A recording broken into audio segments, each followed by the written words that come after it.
let's say the Parisian people, they like to go out. But you know, the French people, what they like is when they finish the job, they go out with their friends, because the French people, they like to go to the restaurant. Okay. And to drink a very nice red wine. Yeah. And to talk. You know, it's French. Yeah. English, the English people, because I was in London a few years ago. Yeah. When they finish the job, they go to the pub. They don't talk. They drink. You know, they just drink, you know. Yeah. They drink paint, you know. Oh my God. They just drink, you know. The French people, they sit, they talk, cigarette, blah, blah, blah, blah, blah, you know, red wine. Easy life, you know. Yeah. The French people, they have an easy life, it's true.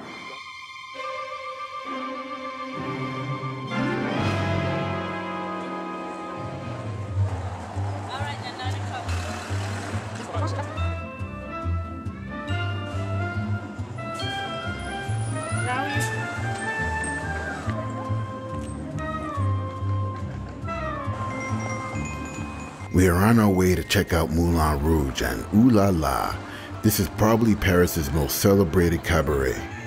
It was founded in 1889 and sits under its trademark red windmill, which is actually a 1925 replica of the 19th century original. Parisians don't tend to watch cabaret shows, tourists do, and viewers and voyeurs come by the busload. They love the dazzling, pseudo-bohemian production starring women in 2 beads and a feather. Or is it 2 feathers and a bead? Anyways.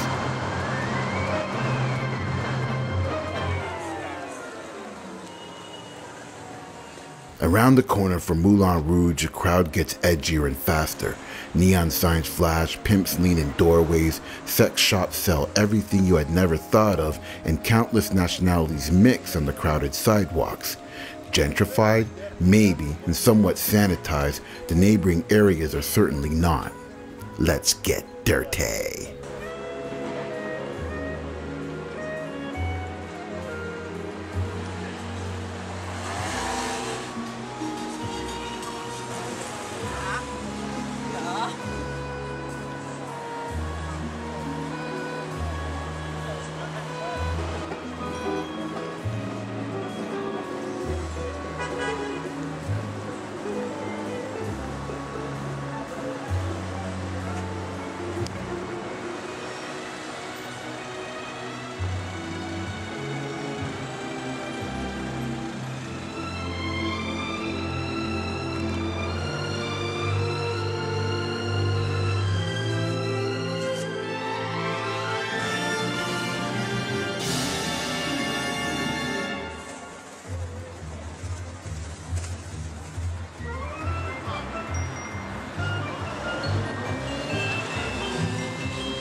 The Paris nightlife, literally night and day. Hiding from the sun, the demons come out to play. So, keep your girl close and your money, jewelry, passport, mobile phone, and iPod even closer.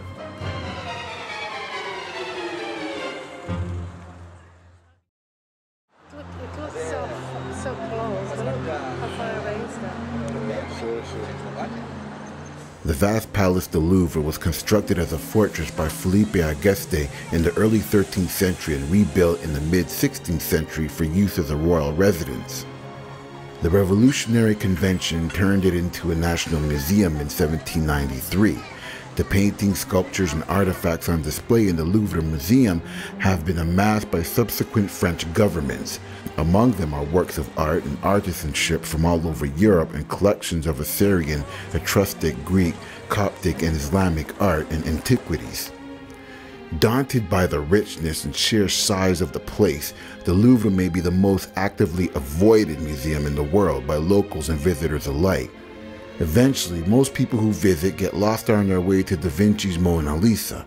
My advice, after checking out what you really wanted to see, choose a particular period or section of the Louvre and pretend that the rest is in another museum somewhere else across town.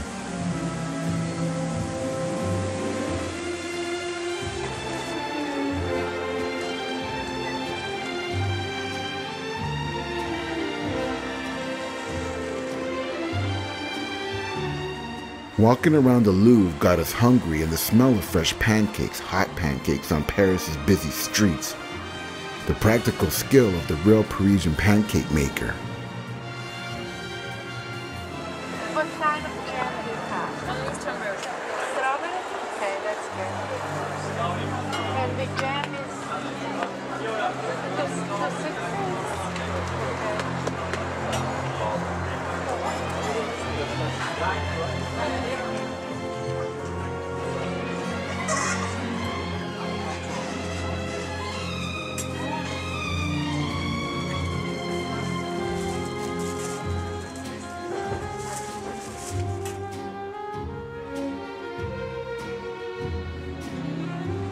The dome landmark, now known simply as the Pantheon, was commissioned around 1750 as an abbey church dedicated to St. Genevieve.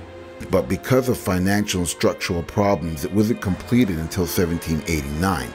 2 years later, the Constituent Assembly converted it into a secular mausoleum for the great men of the era of French liberty. A superb example of 18th century neoclassicism, its ornate marble interior is gloomy in the extreme.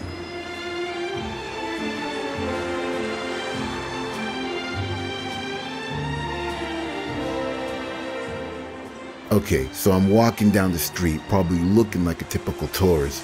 This lady sees me coming, crosses into my path, and bends over claiming she found a ring on the floor. Unaware, as I approach, she tells me she found the ring on the floor, but because of her religion, she's not allowed to have or wear jewelry, so she wants me to have it.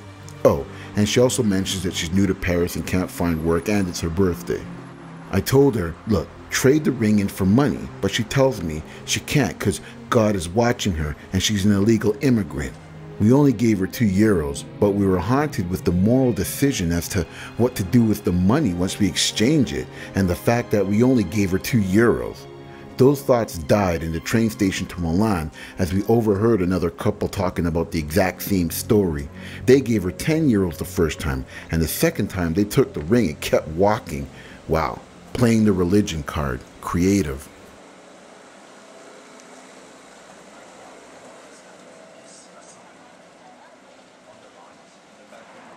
Facing the Seine from Quai Anatole, France, the Musée d'Orsay is housed in a former train station in 1900s. It displays France's national collection of paintings, sculptures, objects d'art, and other works produced between 1840 and 1914. Included the fruits of the Impressionist, Post-Impressionist, and Art Nouveau movements.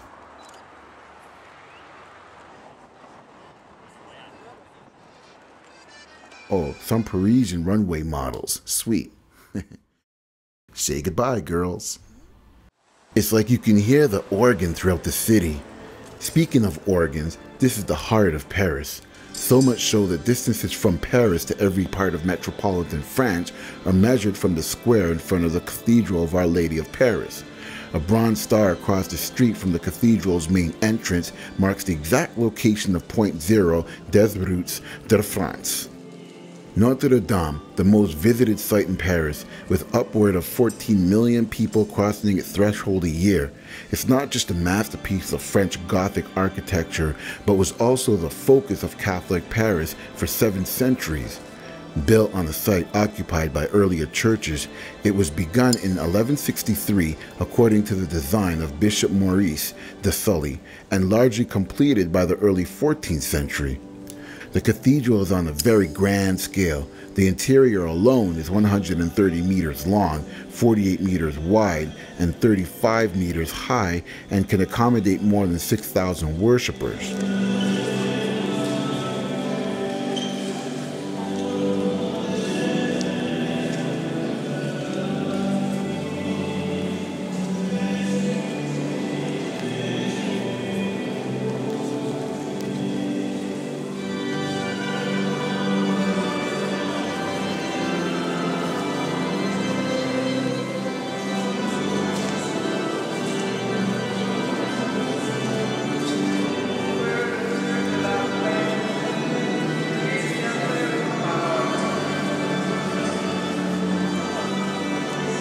Good thing we got some entertainment outside while waiting to climb the Notre Dame.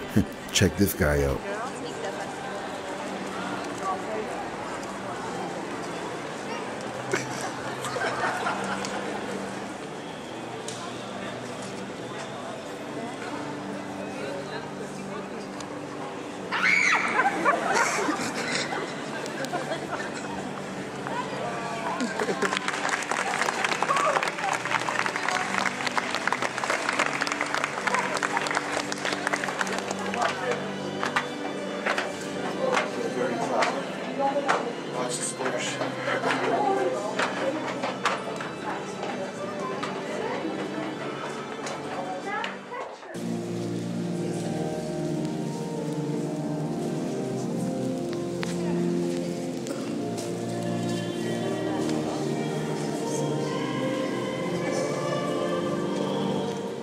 Speaking of Paris has all but exhausted the superlatives that can reasonably be applied to any city.